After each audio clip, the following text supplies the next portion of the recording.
Shalom, my friends. Today we are going to dismantle the single most destructive lie that keeps good, hardworking people in a state of poverty and financial struggle. There is a fundamental truth about wealth, a secret hidden in the heart of the Torah, that once you understand it, will shatter your chains of lack and unlock a flow of abundance into your life. Your poverty, your financial anxiety, ends the moment you truly grasp this one powerful truth. By the end of this video, you will know this truth, and you will have a practical, step-by-step guide to rebuild your entire financial reality upon it. But first, I want you to confront something in the comments below. What is your single biggest fear when it comes to money? Is it the fear of not having enough? The fear of losing what you have? The fear of failure? Be honest. Naming the fear is the first step to dissolving its power over you. And as you do that, I invite you to join our sacred cause. We are gathering an army, 50,000 strong, of souls who are determined to live a life of spiritual purpose and material abundance as God intended. If you are one of us, then declare your allegiance by hitting that subscribe button. It is a small act with a powerful spiritual consequence. And for those who are ready to become leaders in this army, who want the deepest strategies for mastering both the spiritual and financial realms, I invite you to become a channel member. This is the path for the truly committed. Click the Join button and step into your power. All right, let's get to the heart of the matter. I remember a time in my early 20s when I was drowning in poverty. I was working 2 jobs, barely sleeping, and I could never seem to get ahead. Every dollar that came in was already owed to someone else. I lived in a constant state of low-grade panic. My prayers were desperate negotiations with God. God, just let me win the lottery. God, just let me find a bag of money. God, just give me a break. I was obsessed with getting money. I saw the world as a place of scarcity, and I was in a frantic race to grab my piece of the pie before it was all gone. I bought books on how to get rich quick. I looked for investment schemes. I was chasing money like a starving dog chases a car. And I was just as exhausted and just as unsuccessful. I was a good person. I was a hard worker. But I was fundamentally, spiritually, broken when it came to wealth. My poverty wasn't just in my bank account. It was in my soul. It was a mindset, a disease.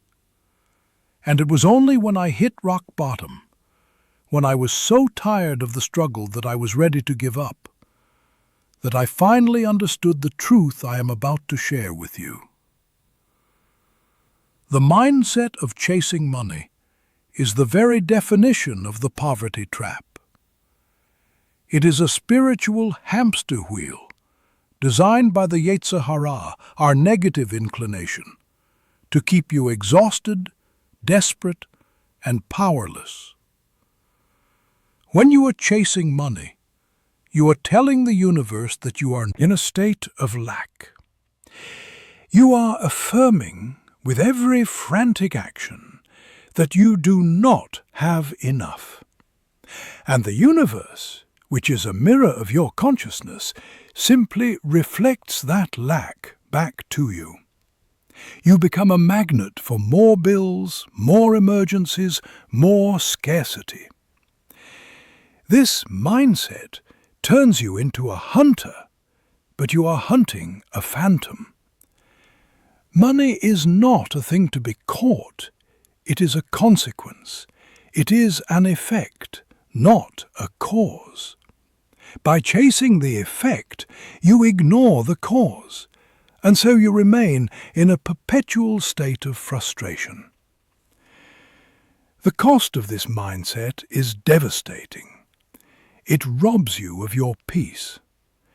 It damages your relationships as you begin to see other people as either opportunities or obstacles in your quest for money. And most tragically, it destroys your relationship with God. You begin to see Him as a stingy, withholding Father who refuses to give you what you need. You become angry, resentful, and your faith withers. This is the ultimate goal of the Yetzer Hara, to convince you that you are alone and that the universe is against you. So, what is the truth that shatters this illusion? What is the secret that ends poverty? It is this. Wealth is not something you chase. It is something you receive. Your job is not to make money. Your job is to make yourself into a vessel capable of holding God's blessing. Read that again. Let it sink into your soul. Your focus is completely wrong. You are chasing the shadow when you should be building the substance. The Torah teaches this principle in one of the most profound stories of our people, the story of the manna in the desert. For 40 years the Israelites were fed by a miraculous substance that fell from heaven every morning, but there was a rule. You were only allowed to gather your portion for that day, an omer for each person. You were forbidden from gathering extra and hoarding it. The Torah tells us that some people didn't listen. They were still operating from a poverty mindset, a fear of lack. They gathered extra, trying to save it for the next day. And what happened? The next morning, their hoarded manna was full of worms and it stank. This is a lesson for all time. Your parnassa, your sustenance, is decreed from heaven. Your job is not to frantically hoard and chase it. Your job is to trust, to do your part for that day, and to create a vessel worthy of receiving the flow. The moment you shift your focus from getting to receiving, from chasing to becoming, everything changes. This was the truth that transformed my life. I realized that my frantic chasing of money was like trying to hoard the manna. It was an act of fear, not faith. I was focused on the wrong thing. So I made a radical decision. I decided to stop trying to get rich and to start trying to become valuable. I asked myself a new set of questions. Instead of how can I make more money, I asked, how can I serve more people? How can I become so good at what I do that people are eager to pay me for the value I provide? How can I become a vessel for God's abundance? I stopped looking for shortcuts, and I started focusing on my craft. I was in sales at the time. I committed to becoming the most knowledgeable, most helpful, most integrity-filled salesperson in my industry. I spent my evenings studying my product, understanding my clients' needs, and finding ways to solve their problems, even if it didn't lead to an immediate sale. My focus shifted from my commission check to my client's success. And a funny thing happened. The money started to flow. I wasn't chasing it anymore, it was chasing me. Referrals poured in, deals closed effortlessly. Within 2 years, I was the top salesperson in my company, earning more than I had ever dreamed possible. I hadn't become a better hunter. I had become a better garden. And the butterflies came. So, how do you make this shift? How do you stop being a hunter and start being a gardener? I want to give you a 3-step framework. I call it the vessel protocol. Step 1. Identify your garden. You must identify the unique value that you and only you can bring to the world. This is your God-given talent, your unique combination of skills, passions, and experiences. This is your garden. It is the piece of the world that God has entrusted to you to cultivate. Ask yourself, what do I love to do? What am I naturally good at? What problems do I love to solve? Don't think about money yet. Just think about value. What is the unique gift you have to offer the world? This is the most important work you will ever do. Your wealth is hidden inside the answer to this question. Step 2. Cultivate your garden. Once you have identified your garden, your job is to become a master gardener. You must commit to a path of excellence. This means daily practice. It means study. It means finding mentors. It means becoming so good at what you do that your value is undeniable. If you are a writer, you must write every day. If you are a coder, you must code every day. If you are an artist, you must create every day. This is the work. This is how you build the vessel. You are not just improving your skills, you are expanding your capacity to hold God's blessing. The size of your vessel determines the size of the flow you can receive. Step 3. Open the gates. A beautiful garden that no one can enter provides no value. Once you have cultivated your skills, you must find a way to offer that value to the world. This is where business and career come in. But you approach it with a new mindset. You are not trying to get a job. You are offering your value to an employer. You are not trying to get customers. You are solving a problem for them. You are a servant. You are a giver. You approach the marketplace with an open hand, not a grasping one. And paradoxically, the open hand is the one that is filled. Let me give you a powerful example from the Torah that illustrates this principle perfectly. When Abraham sent his servant Eliezer to find a wife for his son Isaac, Eliezer didn't just look for a beautiful woman. He devised a test. He prayed that the right woman would be the one who not only gave him water when he asked, but who also offered to water all 10 of his camels without being asked. Think about what that means. One camel can drink up to 30 gallons of water after a long journey. 10 camels could require 300 gallons. That is hours of back-breaking labor drawing water from a well bucket by bucket. Rebecca, when she arrived, didn't just pass the test, she exceeded it. She ran to serve. She poured herself out in service to a stranger and his animals. And what was her reward? She became the matriarch of the Jewish people. She married into unimaginable wealth. She became the mother of nations. This is the principle. Your wealth is proportional to your willingness to serve. Rebecca didn't ask, "What's in it for me?" She saw a need and she filled it with joy and with excellence. That is the vessel mindset. That is the garden mindset. And the universe rewarded her beyond measure.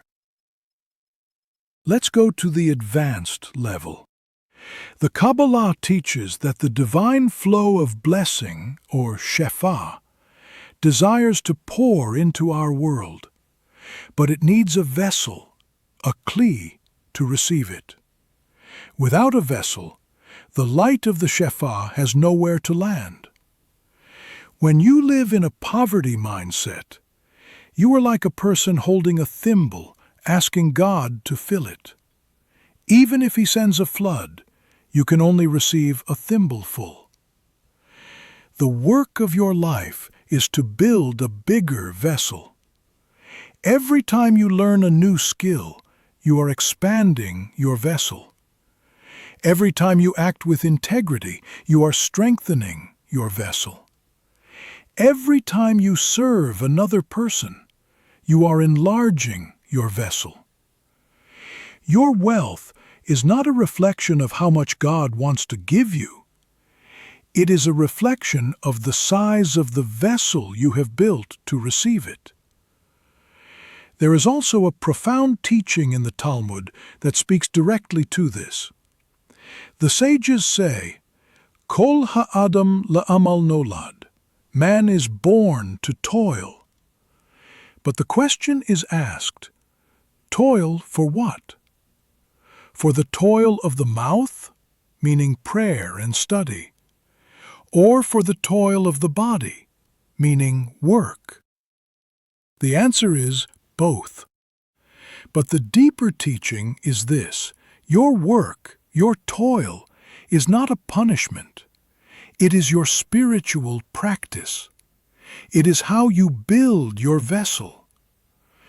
When you approach your work as a sacred act, as a form of worship, you transform it. You are no longer just making a living. You are partnering with God in the act of creation. You are bringing order out of chaos. You are solving problems. You are serving. This is why the Torah commands us to work 6 days and rest on the seventh. Work is holy, but it must be balanced with rest and reflection, or it becomes slavery. The person who works with this consciousness, who sees their labor as a form of divine service, becomes a magnet for blessing. Their work is no longer drudgery, it is a calling. And the marketplace rewards those who bring that level of devotion and excellence. Furthermore, this principle explains the mitzvah of ma'aser, of tithing. Giving away 10% of your income seems counterintuitive if you are trying to build wealth. But from a vessel perspective, it makes perfect sense. When you give ma'aser, you are making a powerful statement. You are saying, this money is not mine. I am just a steward. I am a channel for God's abundance. This act of detachment, of acknowledging the true source of your wealth, paradoxically makes you an even greater vessel. It proves that you can be trusted with more. It opens the flow even wider. The person who clutches their money in fear has a small vessel. The person who gives with joy has an infinite one. I want to share one more story that will cement this truth in your heart. There was a man in my community, a talented graphic designer, who was constantly struggling financially. He would complain that clients didn't pay him what he was worth, that the market was too competitive, that he couldn't catch a break. He was chasing money, and it was exhausting him. I sat down with him and taught him the vessel protocol. I told him to stop worrying about what he was getting paid and to start focusing on becoming so good that his work spoke for itself. I challenged him to take on one project, even if it was for free, and to pour his absolute best into it, to treat it like it was for the most important client in the world. He was resistant at first. "Rabbi, I can't afford to work for free." But I convinced him to try it, just once. He chose a local non-profit that he believed in. He designed their entire brand identity, their website, their marketing materials. He spent weeks on it, perfecting every detail. He didn't do it for the money. He did it to build his vessel, to prove to himself and to God that he was capable of excellence. When he launched the project, it went viral in the design community. Within a month, he had 5 paying clients, all offering him more than he had ever been paid before. Within a year, he had a waiting list. He didn't chase the money. He built the garden, and the butterflies came. So here is my challenge to you. For the next 30 days, I want you to live by the vessel protocol. 1. Identify your garden. Spend serious time in prayer and introspection to identify your unique, God-given value. 2. Cultivate your garden. Every single day, take one small action to become better at what you do. Read a book. Watch a tutorial. Practice your craft for 30 minutes. 3. Open the gates. Find one way every day to offer your value to someone else with no expectation of immediate reward. Help a colleague. Share your knowledge online. Solve a problem for someone. Let me also give you a powerful practice from the Jewish mystical tradition that will accelerate your transformation. It is called Kavanah, which means intention. Before you begin any work, any task, take a moment to set your intention. Say a short prayer. God, I dedicate this work to you. May it be a vessel for your blessing. May it serve others and bring glory to your name. This simple practice transforms your work from a secular activity into a sacred one. You are no longer just working for a paycheck, you are working as an act of worship. And when you work with this level of consciousness, you tap into a power far greater than your own. You become a partner with the divine. Your work becomes infused with a spiritual energy that people can feel.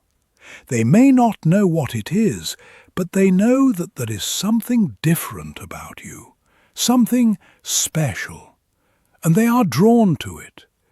This is the secret of the truly wealthy.